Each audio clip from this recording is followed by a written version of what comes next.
po. Naglalaro sila.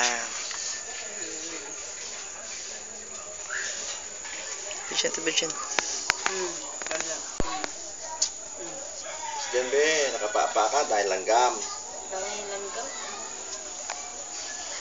Tumalaban din siya, no?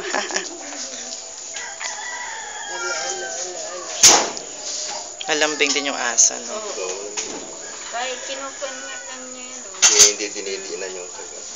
Lagi paglaro nga sa mga pusa dyan, kaya lang yung mga pusa, kinakalmot siya. Hala. Naghanap din ng kalaro, yung pusa, ganun din eh.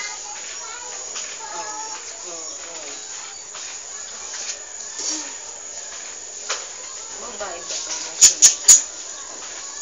Ay, lalaki rin pala ito.